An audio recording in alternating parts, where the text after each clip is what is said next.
नमस्कार। प्रस्तुत है आचार्य चतुर्सेन शास्त्री जी के द्वारा लिखा हुआ उपन्यास सोमनाथ का 29वां भाग। अध्याय शरणापन्न। प्राणों से प्यारे देवा के खून से भरी तलवार से गर्म और ताजा खून की बूंदें टपकाती हुई शोभना उन्मादिनी की भांति गिरती पड़ती दालान आलिंद पार करती हुई उस कक्ष में पहुंची जहां अकेली चौला तलवार हाथ में लिए भय, आशंका और उद्वेग से भरी बेचैनी से एक एक क्षण काट रही थी। किले के बाहर जो मारकाट मची थी और शोर मच रहा था, उसकी जो आवाज़ दीवारों से छन छन कर आ रही थी, वो उसे अधीर बनाए हुए थी। किस क्षण क्या होगा नहीं कहा जा सकता। शोभना को इस प्रकार के भयावेश में आते देखकर चौला दौड़कर उसके पास गई। शोभना के बाल बिखर रहे थे, होठ सूख रहे थे, चेहरा सफ़ेद मुर्दे के समान हो रहा था, आंखें भय से फट रही थीं। शोभना तलवार फेंककर चौला के पैरों में गिरकर फपक फपक कर रोने लगी। चौला देवी ने उसे अंक में भरकर अनेक भांति सांत्वना दी।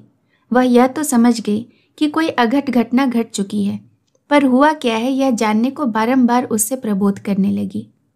शोभना अर्धमूर्छित अवस्था में उसकी गोद में पड़ी बड़बड़ाने लगी। चौला ने झारी से शीतल पानी लेकर उसके कंठ पर डाला और आंखों पर छींटे दिए। फिर कहा, कह बहन, हुआ क्या है? शोभना ने होठों ही होठों में फुसफुसा कर कहा, मैंने उसे मार डाला देवी, उसका सिर काट लिया, उसी की तलवार से। किसका? किसका शोभना? पर शोभना ने सुना नहीं, वह मूर्छित हो गई। चौला देवी बहुत व्यग्र हो गई। सहायता के लिए किसे पुकारा जाए? कक्ष में एक आदमी भी न था। परंतु समय पर साहस का आप ही उदय हो जाता है। चौला ने किसी तरह शोभना को प्रबोध किया। होश में आकर शोभना आंखें फाड़ फाड़ कर चारों ओर देखने लगी। फिर रोते रोते चौला की गोद में गिर गई। धीरे धीरे उसने अपने हृदय की गुत्थी खोली। देवा का परिचय, उससे प्रेम भावना और उसका घर से भागना, मुसलमान होना, छिपकर मिलना, सब कुछ बता दिया। अपने मन की आसक्ति भी न छिपाई। उसे उसी ने चौला देवी पर अमीर की ओर से जासूसी करने पर नियत किया था, यह भी कहा, और अंत में यह भी कह दिया कि किस प्रकार उसे देवी से प्रेम हुआ और उसी प्रेम और कर्तव्य पर उसने आज निरुपाय होकर अपने प्यारे का सिर काट डाला। सब सुनकर चौला जड़ हो गई। बहुत देर तक वह निस्पंद शोभना को वक्ष से लगाए बैठी रही। फिर कहा, सखी, तूने तो वह किया जिसका कोई उदाहरण नहीं। मेरे लिए तूने अपना ही घात कर डाला। आपके लिए नहीं देवी, अपने प्यार के लिए, जो मेरे मन में देवा के लिए था, आज भी जो वैसा ही है। उस दासी पुत्र ने उसी का सौदा कर डाला। उसे मैंने आज कलंकित होने से बचा लिया, और अब मैं भी आपकी शरणापन्न हूँ। उसने अपने को चौला की गोद में डाल दिया। चौला ने उसे उठाकर गले से लगा लिया। अध्याय प्राणों का मूल्य। इसी समय महल के फाटक पर आघात होने लगा, जैसे द्वार तोड़ा जा रहा हो। शस्त्रों की झनकारें और घायलों की चित्कारें निकट आने लगी। शोभना ने कहा, देवी, हमें सावधान हो जाना चाहिए। शत्रु शायद महल पर धावा बोल रहे हैं। दोनों स्त्रियों ने हाथ में तलवारें ले लीं और उठ खड़ी हुई। शोभना ने कहा, देवी, समय कठिन है, हमें सहायता मिलना संभव नहीं है। आप भूगर्भ में चले जाएं और जैसे भी संभव हो सुरंग पार कर महाराज के दल से मिलकर आबू पहुंच जाएं। महाराज घायल हैं, वे धीरे धीरे जाएंगे। उन्हें पा लेना आपके लिए कठिन नहीं होगा। आप शीघ्र कीजिए। परंतु चौला देवी ने शोभना के प्रस्ताव को अस्वीकार कर दिया। कहा, नहीं सखी, हम साथ ही मरेंगे। परंतु मरना तो हमारा ध्रुव ध्येय नहीं है देवी। पर मरने का क्षण आ गया तो क्या किया जाए? अवशिष्ट कर्तव्य को पूरा होने के पहले बचे रहना चाहिए। तो तुम भी मेरे साथ चलो। तब तो दोनों ही की निश्चित मृत्यु होगी, या इससे भी भयंकर दशा। हम लोग शीघ्र ही पकड़ ली जाएंगी। आप जानती हैं, वह दैत्य आप पर दृष्टि रखता है। यदि आपका शरीर उस पाजी के हाथ में पड़ा तो क्या होगा? मैं प्राण दे दूंगी। और महाराज, गुजरात और भगवान सोमनाथ, अब उनके लिए मैं क्या करूं? बहन, यह युद्ध काल है और हमारी स्थिति सिपाही की है। भावुकता को छोड़िए। आप गुप्त राह जाकर महाराज से मिलिए और उन्हें अपने प्यार का बल देकर गुजरात की प्रतिष्ठा, धर्म और देवता की रक्षा कीजिए। जिस भी तरह हो, यह दैत्य जीवित यहाँ से जाने न पाए। और तुम? मैं देवी का अभिनय करके जितनी देर तक संभव होगा दैत्य को यहाँ अटकाऊंगी, फिर अधिक से अधिक मूल्य पर प्राण दूंगी। तुम तो जानती हो सखी कि इन प्राणों का स्वामी वही कृतदासी का पुत्र था, जिसके प्राणों का मूल्य चुकाकर मैंने गुजरात के रक्षक की शक्ति, आपकी रक्षा कर ली। अब अपने प्राणों के मूल्य में गुजरात, उसके देवता और धर्म की रक्षा करूंगी। विश्वास करो बहन, मेरे प्राण सस्ते नहीं हैं। मुझे मुझ पर छोड़ दो और तुम इन बहुमूल्य क्षणों को नष्ट न करो। तो सखी, मैं गुजरात को जीवन देने चली। जाओ बहन, भगवान तुम्हारी रक्षा करेंगे। समय हुआ तो फिर मिलेंगे, न मिले तो भी। सखी, तुम सदैव मेरे हृदय में रहोगी। चौला ने उसे छाती से लगाया, तलवार हाथ में ली और गर्भगृह में उतर गई। गर्भगृह का द्वार भली भांति बंद करके शोभना ने अपने वस्त्र बदल डाले। देवी चौला के वस्त्र पहने आभूषणों से अपने आप को अलंकृत किया। रानी की सी गरिमा धारण कर वह एक चौकी पर आगे आने वाले क्षण का सामना करने को बैठ गई। इसी क्षण फाटक टूट गया और अनेक सैनिक कक्ष में घुस गए। शोभना ने कड़क कर कहा, खबरदार, एक कदम भी भीतर न रखना। केवल तुम्हारा जो सेनापति हो वही भीतर आए। एक प्रौढ़ तुर्क सेना नायक आगे बढ़ा। शोभना रानी के समान चौकी पर बैठी रही। उसने नायक को घूर कर कहा, मूर्ख, शस्त्र बाहर रख दे और तब सम्मुख आ। नायक ने देखा यह रानी के समान गुण गरिमा वाली स्त्री कदाचित वही रानी है जिसकी अमीर ने मांग की है। वह स्त्री निशस्त्र है। उसने अपने शस्त्र खोलकर रख दिए और डरता डरता आगे बढ़कर शोभना के सम्मुख आ खड़ा हुआ। शोभना ने कहा, अमीर नामदार का तुम्हें क्या हुक्म है? अलीजा उस नाजनी को अपने रूबरू देखना चाहते हैं जो इस महल में रहती है। तो अमीर नामदार को हमारा हुक्म पहुंचा दो कि वो 2 घड़ी बाद यहाँ तशरीफ ले आए और इस महल पर तुमसे 50 जवानों के साथ अपना पहरा रखो। तुम्हारे जवान महल के 2 तीर के फासले पर रहें और तुम अकेली ड्योढ़ी पर हाजिर रहो। यह हुक्म किसका है? उनका, जिन्हें अमीर नामदार रूबरू देखना चाहते हैं।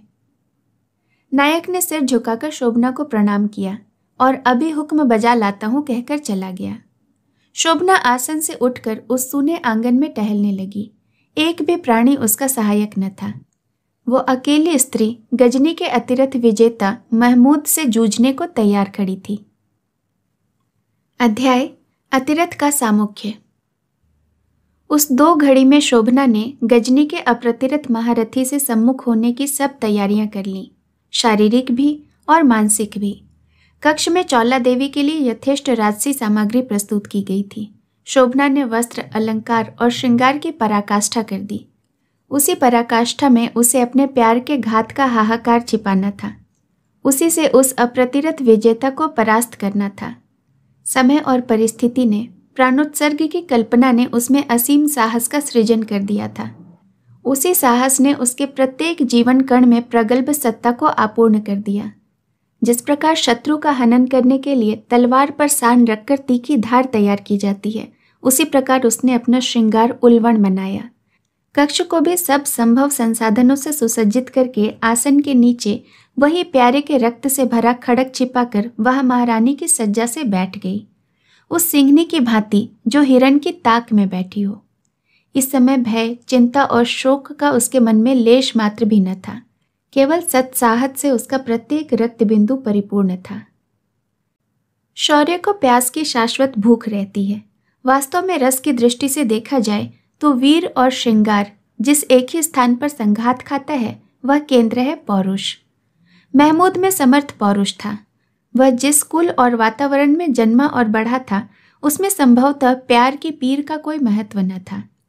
जहाँ स्त्री शरीर पुरुष शरीर की दास्ता करते हैं, जहाँ इच्छा होते ही कृत दासियां वासना और कामना की निर्जीव पूर्ति करती हैं, जहाँ प्यार की प्रतिष्ठा नहीं है, जहाँ केवल वासना ही वासना है, वहाँ प्यार की पीड़ा के मिठास की अनुभूति कैसे हो सकती है? परंतु चौला के प्रति प्रथम दर्शन में ही अमीर महमूद के मन में प्यार की पीर का उदय हुआ था। चौला उसे प्राप्य न थी, इसी से उस पीर ने उसके संपूर्ण शौर्य को आहत किया था।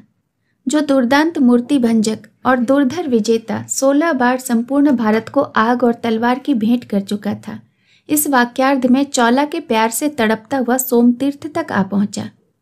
परंतु इस मांग में प्यार कितना था और वासना कितनी, शायद इसका उसे ज्ञान न था। प्यार और वासना का भेद वह कदाचित जानता भी न था। अभी तक उसके मन का पशुत्व ही जीवित था। उस पशुत्व को स्त्री शरीर की भूख थी। उसे अधीन करके ही चिरकृतार्थ होना वह समझ रहा था। स्त्री मन की तो उसने कभी कल्पना भी न की थी। इसलिए वह अपने रक्त रंजित तलवार की धार से ही प्यार की इस राह को साफ करता हुआ यहाँ तक आ पहुंचा था।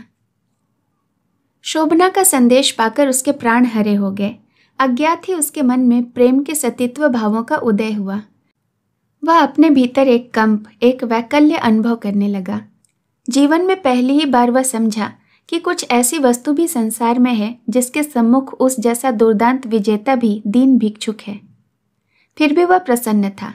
उसने तुरंत आज्ञा दी कि युद्ध, मार काट, लूटपाट तुरंत ही बंद कर दी जाए और चौला की सब आज्ञाएं पालन की जाएं। वह यह कल्पना भी न कर सका कि चौला देवी के स्थान पर शोभना देवी उसके साथ खेल रही है। नियत समय पर अमीर ने महल के अंतरंग में एकाकी प्रवेश किया। उसने अपने विश्वस्त गुलाम अब्बास को भी ड्योढ़ी पर ही छोड़ दिया। भीतर प्रांगण में सन्नाटा था। वहां एक भी व्यक्ति न था। वह सहमता हुआ धीरे धीरे आगे बढ़ा। दलान पर पहुंचकर वह खड़ा हो गया। उसने ताली बजाई। भीतर से जवाब दिया शोभना ने, यदि आप गजनी के यशस्वी अमीर हैं तो आप भीतर आ सकते हैं। खेद है, इस समय मेरे पास कोई दास दासी आपकी अभ्यर्थना के लिए नहीं है। केवल मैं ही अकेली हूं। कोमल कंठ से अत्यंत स्निग्ध वाक्य सुनकर अमीर की हथरंदी बज उठी।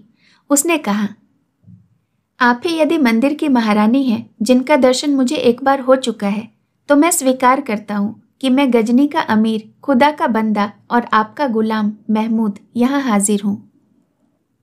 लेकिन मैंने तो सुना था कि गजनी का यशस्वी अमीर बादशाहों का बादशाह है। तब यह गुलाम महमूद कौन है? वही जो बादशाहों का बादशाह है, आपका गुलाम है। यह जानकर भी कि मैं एक तुच्छ दासी, देवदासी हूं। लेकिन महमूद की मलिका, मेरा ख्याल है कि अमीर महमूद तो मलिका के भी गुलाम नहीं है। सच है, लेकिन आपका गुलाम हूं। सच, इसलिए अमीर नामदार इस खूनी तलवार से राह बनाते बनाते यहां तक आ पहुंचे हैं। मुझे अफसोस है मलिका, पर अब मैं यह तलवार तुम्हारे कदमों के सदके करता हूं। यह कहकर महमूद ने तलवार कमर से खोलकर शोभना जिस जाली के भीतर बैठी बातें कर रही थी उसके निकट भूमि पर रख दी। शोभना का रानी के समान दैदीप्यमान मुख तेज से परिपूर्ण हो उठा। उसने कहा, अमीर नामदार की सारी जिंदगी की बरकत इसी तलवार की धार पर है। अमीर को उचित नहीं कि इस कीमती तलवार को एक अदना औरत के कदमों में रखने की बेवकूफ़ी करे। आज अमीर अपनी बेवकूफ़ी पर खुश है मलिका। यह बात तो बिल्कुल नहीं है हुजूर। आपको शायद हिंदुस्तान की हवा लग गई है। यहाँ कुछ लोग ऐसे ही जोरों के गुलाम होते हैं, लेकिन अमीर नामदार को तो ऐसा नहीं होना चाहिए। यह क्यों? क्या महमूद का दिल नहीं है? दिल शायद हो, लेकिन दिल तो प्यार को तलवार की धार पर चलने की इजाजत नहीं दे सकता। इसी से मैं महमूद अमीर, खुदा का बंदा वही कहूंगा जो मुझे कहना चाहिए। मैंने यह तलवार आपके कदमों के सदके की है। किस लिए? इसीलिए कि अमीर महमूद, खुदा का बंदा, आपको प्यार करता है। लेकिन नामदार अमीर जिसे प्यार करते हैं, वह यदि उन्हें प्यार न करे तो शायद अमीर महमूद, खुदा का बंदा, उसे इसी तलवार से टुकड़े टुकड़े करके उसका गोश्त कुत्तों को खिला देगा, है ना? नहीं, मैं अमीर, खुदा का बंदा वही कहूंगा जो मुझे कहना चाहिए। वह जिसे प्यार करता है, यदि वह मुझे प्यार न करे तो मैं अमीर, खुदा का बंदा इसी क्षण इसी तलवार से अपने टुकड़े टुकड़े कर डालूंगा। ओह, प्यार की इतनी भारी कीमत, और वह सब जर जवाहरात, जो हुजूर ने अपनी जिंदगी में खून की नदी बहाकर जमा किए हैं। आज महमूद खुदा के बंदे की नजर में ये सब कंकड़ पत्थर के ढेर हैं। बहुत खूब, लेकिन हजरत, यह क्या धमकी नहीं है? धमकी कैसी? यही कि वह आदमी जिसे खुदा का बंदा अमीर प्यार करता है वो भी उससे प्यार करे, वरना वो अपने आप को हलाक कर डालेगा। क्या नामदार अमीर यह नहीं जानते कि प्यार न धमकी से, न कीमत से, न मांगने से मिलता है, वो तो अर्पित किया जाता है। किस तरह? जिस तरह हम देवता को फूल अर्पित करते हैं और जिस तरह यशस्वी अमीर अपना प्यार अर्पण कर रहे हैं। शुक्र खुदा का, तुमने उसे समझा भी, देखा भी और सुना भी। अमीर नामदार इस नाचीज को पाने के लिए बड़ी से बड़ी कुर्बानी, बड़ी से बड़ी कीमत देने को तैयार है। यह सच है मलिका, लेकिन यह खुदा के बंदे अमीर महमूद के लिए शर्म की बात है। ओह, यह कैसी बात? सुल्तान, मैं तो सुनती आ रही थी कि खुदा का बंदा अमीर महमूद बादशाहों का बादशाह है, दिनों दुनिया का मालिक है, वो दुनिया को नियामतें बख्शता है, वो दाता है। लेकिन आज मैं अपनी आंखों के सामने उसे एक दीनहीन भूखे भिखारी की भांति पाती हूँ। क्या यह शर्म की बात नहीं है? उफ, लेकिन नाजनी, मैं सिर्फ तुम्हारे दर का भिखारी हूँ। लेकिन मैं देवता की दासी हूँ, मेरा रुतबा दुनिया की औरतों से अलग है। मैं भिखारी को प्यार नहीं दे सकती। मैंने जब अपने देवता को प्यार दिया तो मेरे देवता ने उस ओर आंखें उठाकर भी नहीं देखा, जैसे मेरे जैसी करोड़ों नारियों के प्यारों के वे संपन्न थे। मैंने उन्हें अपना प्यार अर्पण किया, मैं धन्य हुई। अब क्या मैं एक भिखारी को प्यार दूं? नहीं, ऐसा तो नहीं हो सकता। इतनी जालिम न बनो मलिका। खुदा के बंदे महमूद को नाउम्मीद होने की जरूरत नहीं। तलवार उठा लीजिए और इस बेअदब औरत का सिर धड़ से अलग कर दीजिए। और यदि आप एक गरीब औरत को मारकर अपनी यशस्विनी तलवार को कलंकित नहीं करना चाहते हैं तो जल्लादों को बुलाइए, उससे अपना काम करवाइए और दुनिया भी ये देखे कि खुदा के बंदे अमीर महमूद के प्यार को ठुकराने की क्या सजा है। महमूद के मुंह से जवाब नहीं निकला। वह घुटनों के बल झरोखे के सामने भूमि पर बैठ गया। उसकी आंखों से आंसू बहने लगे। वो दोनों हाथों से मुंह ढांपकर जार जार रोने लगा। शोभना का हृदय पसीज गया। वो आसन छोड़कर उठ खड़ी हुई। उसने कहा, उठिए शहंशाह, मैं आपसे कुछ निवेदन करना चाहती हूँ। अमीर ने मुंह उठाया। गर्म आंसुओं से उसकी दाढ़ी भीग रही थी। आहत पशु की भांति उसने झरोखे से उस लावण्य सुधा को देखकर अस्पष्ट ध्वनि की, सुल्तान गजनी को ऐसा कातर नहीं होना चाहिए। इस पर महमूद ने लड़खड़ाती भाषा में कहा, जाने मन, प्यार की इस चोट से मैं अब तक बेखबर था। आज देखता हूँ कि जैसे मैंने अपनी सारी जिंदगी ही बर्बाद कर दी। अब अगर तुम्हारा प्यार निहाल न करेगा तो मैं खुदा का बंदा महमूद जिंदा नहीं रह सकता। लेकिन खुदा के बंदे महमूद ने कभी मेरा प्यार नहीं चाहा। उसने मुझे चाहा, वह भी फतह करके, तलवार के जोर जुल्म से। अब जितना जोर जुल्म किया जा सकता था वह तो हो चुका। गुजरात की हरी भरी भूमि खून से लाल हो चुकी। गुजरात के प्रभु सोमनाथ का दरबार भंग हो गया। न जाने कितने हौसले वाले प्राणों का संहार हुआ। न जाने कितनी कुलवधुएं विधवा हुई। खुदा के बंदे अमीर महमूद ने जो आग गुजरात के घर, गांव और नगरों में लगाई, उसे बुझाने को आज गुजरात की लाखों अबलाएं जार जार आंसू बहा रही हैं। परंतु यह नहीं कहा जा सकता कि इन आंसुओं को, उस आग को बुझाने में कितने दिन लगेंगे। अब हुजूर से इस अभागिनी दासी का यही निवेदन है कि प्यार के सौदे की बात तो रहने दीजिए। आप देखते ही हैं कि मैं अकेली हूँ। मेरे पास दास दासी कोई नहीं है, कोई रक्षक भी नहीं है। गुजरात के वीर आपकी तलवार की धार का पानी पीकर खेत रहे और गुजरात के देवता को भी आपने भंग कर दिया। अब गुजरात की एक अबला का रक्षक कौन है? मैं अबला स्त्री हूँ, तुच्छ दासी हूँ, परंतु खुदा के बंदे अमीर गजनी की भांति कातर होना पसंद नहीं करती। इसलिए मेरी प्रार्थना है कि प्यार के कारोबार की बात अब अभी रहने दें। आपने मेरे प्यार को न सही, मुझे तो प्राप्त कर ही लिया। मुझे बंदिनी कीजिए और फिर जैसी हुजूर की मर्जी हो इस धृष्टा बंदिनी के साथ वही व्यवहार कीजिए। अमीर ने भर्राए हुए कंठ से कहा, ऐ नाजनी, तूने महमूद की तरह प्यार का घाव नहीं खाया, इसी से ऐसा कहती है। लेकिन मैं खुदा का बंदा महमूद वही कहूँगा जो मुझे कहना चाहिए।